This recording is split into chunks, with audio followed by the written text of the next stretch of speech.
میں نے non fiction لکھا بھی ہے. میں نے جب مختلف ملکوں کا سفر کیا تو ان کے سفر نامے میں نے ایسے نہیں لکھے کہ میں ون فائن مارننگ میں ایک جگہ جہاز سے اترا اور میرا سفر شروع ہو گیا. وہ مختلف وہ سفر کے دوران مجھے کوئی نہ کوئی سوال جو ہے وہ میرے پیش نظر رہتا ہے. تو میں نے کچھ سفر نامے لکھے بھی ہیں, لیکن ان کو میں سفر نامے یا ٹریولاگ نہیں کہتا, میں ان کو نان فکشن کہتا ہوں. تو اس طرح کے میں نے ترکی کے بارے میں, ایران کے بارے میں لکھے ہیں, اور انڈیا کے بارے میں, اور ایک افریقہ کے بارے میں لکھ رہا بھی ہوں. تو اس میں کافی ہسٹری بھی آ جاتی ہے اور باقی چیزیں بھی آ جاتی ہیں. اصل میں کوئی بھی سوال ہوتا ہے, یعنی کسی ملک, کوئی ملک اگر اچھا لگتا ہے یا برا لگتا ہے, جیسے پاکستان میں مسائل ہیں, تو اس کا تعلق, ان مسائل کا تعلق, اچھے یا برے جو معاملات ہوتے ہیں ان کا تعلق اس کی ہسٹری سے ہوتا ہے کہ اس کے پرکھوں نے کیسے مختلف مسائل کو ہینڈل کیا جس سے پازیٹیو یا نیگیٹو آؤٹ کم نکلا. تو وہ تو نان فکشن میں آتا ہی ہے, اور میں لکھتا بھی ہوں, اور مزید بھی لکھ رہا ہوں, انشاءاللہ مزید بھی لکھوں گا. تو کاشف, اس جگہ ہم اب رکیں گے تھوڑا سا, پھر واپس آ کے گفتگو کو جاری رکھتے ہیں, ٹھیک ہے؟ ٹھیک ہے جناب.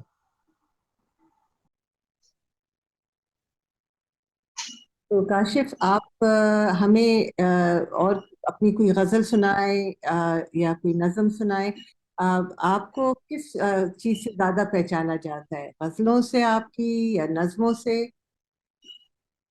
ہاں, اب تو مجھے خیر وہ ناول میرا زیادہ ہی مشہور ہو گیا, یعنی جی میری توقع اور بلکہ خواہش سے بھی زیادہ مشہور ہو گیا. تو مجھے ناول نگار کے طور پر جانا جاتا ہے, لیکن اس سے پہلے مجھے نظم کے شاعر کے طور پر جانا جاتا تھا, کیونکہ میری جو پچھلی کتاب تھی ممنوع موسموں کی کتاب, اس میں صرف نظمیں تھیں.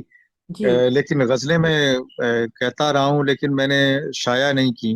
تو مہم، غزل کے شاعر کی حیثیت سے لوگ کم جانتے ہیں مجھے, مہم، کیونکہ وہ شائع نہیں ہوئی. اور اب میرا خیال ہے کہ اب میں جو اگلی کتاب لاؤں گا تو اس میں غزلیں زیادہ ہوں گی اور کچھ آزاد نظمیں ہوں گی. مہم. تو آپ چاہیں گے کہ ایک غزل اپنی جو نئی کتاب میں ہے وہ سنائیں, یا کوئی پرانی غزل اپنی سنائیں؟ جی, میں آپ کو سنا دیتا ہوں.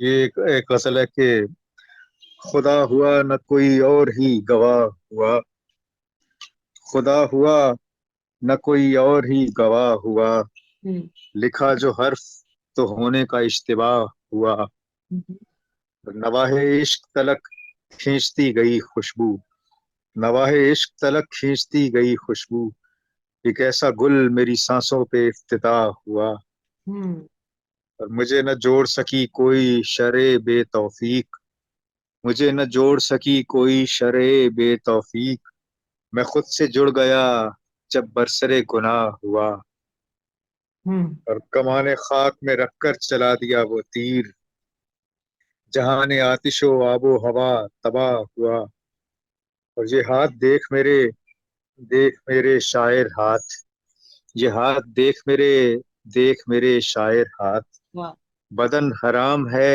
ان پر نہ جو مباح ہوا, ہم، اور یہ کیا حوث ہے کہ ملتا مجھے زیادہ وہ, میرے لیے تو وہ اتنا بھی بے پناہ ہوا, ہم، عجیب کیا ہے کہ تم سے نہیں نبھی میری, میرا تو خود سے بھی کم ہی کبھی نباہ ہوا, اور کسی بھی رنگ میں کھنچتی نہ تھی میری تصویر, کسی بھی رنگ میں کھنچتی نہ تھی میری تصویر, میں بن گیا کوئی کاغذ اگر سیاہ ہوا.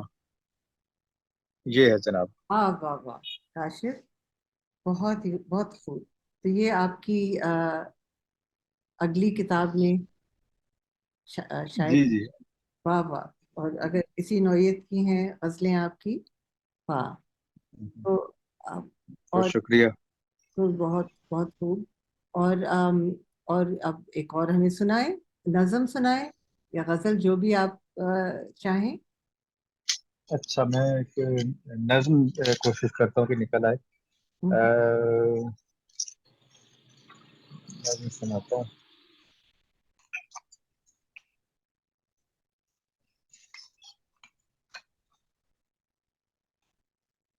ہاں جی، یہ نظمیں نکل آئی.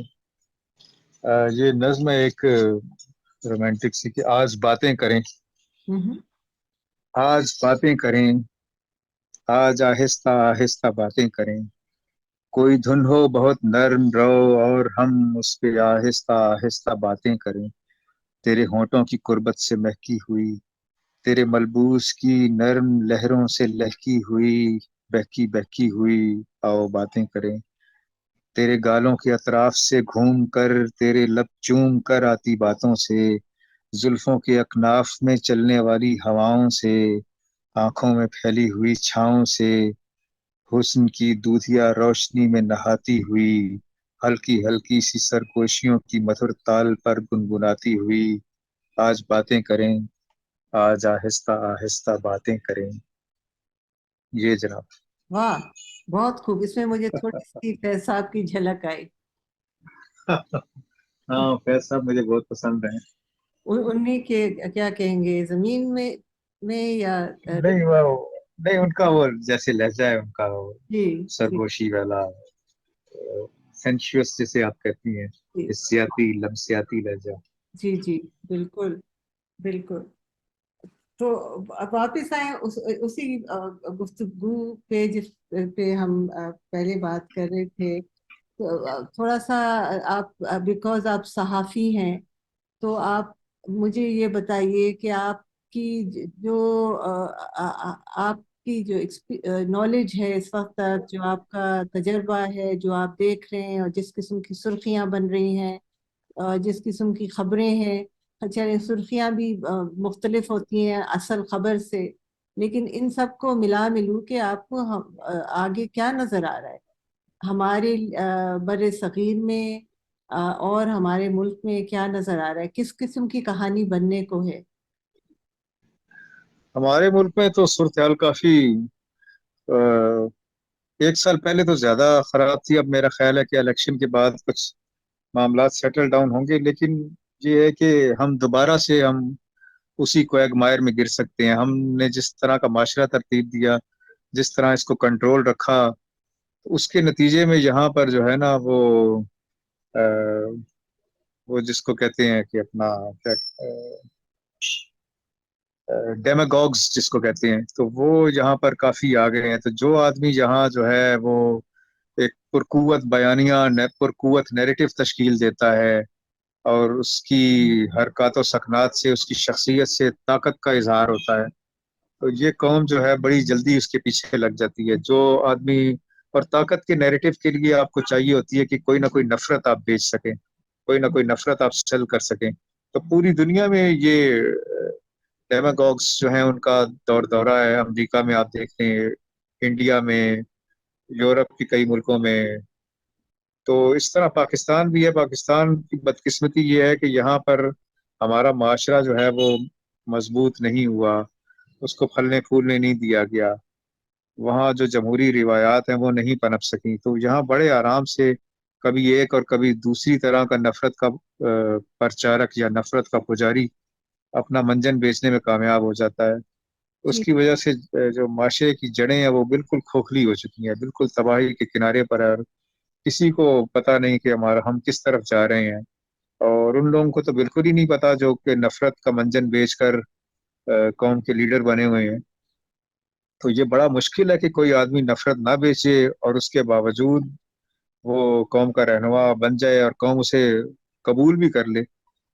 یہ ناممکن کام اگر ہو جائے تو پاکستان جو ہے وہ ایک، اس کا فیوچر شاندار ہو سکتا ہے، اچھا ہو سکتا ہے، جی لیکن اس کا امکان کم لگتا ہے. اب جو توقع ہے وہ اب ایلیٹ سے ہی رہی ہے کہ جو کام ایلیٹس نے بگاڑا ہے اسے درست بھی ایلیٹس ہی کریں گے. ہمارے جو اسٹیبلشمنٹ ہے، جو ہماری فوج ہے یا سیاستدان ہے، جو ہمارے پڑھے لکھے لوگ باقی رہ گئے ہیں، انہوں نے اس کو خراب کیا، وہی ٹھیک کر سکتے ہیں. عوام تو بالکل جو ہے نا وہ جیسے عربی میں ایک کہاوت ہوتی ہے کہ العوام و کل انعام، کہ عوام جو ہیں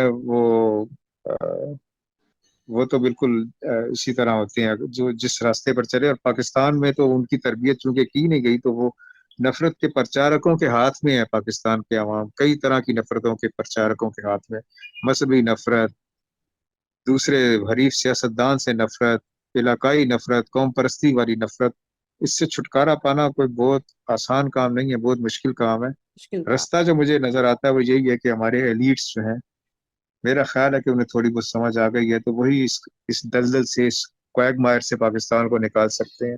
جی بالکل، میں میرا خیال ہے کافی حد تک آپ سے اتفاق کرتی ہوں، لیکن اس میں تھوڑا سا شامل کر دوں اور بھی بات کہ ایک طرف تو نفرت، لیکن میں اس کو شاید نفرت بھی نہیں سمجھتی۔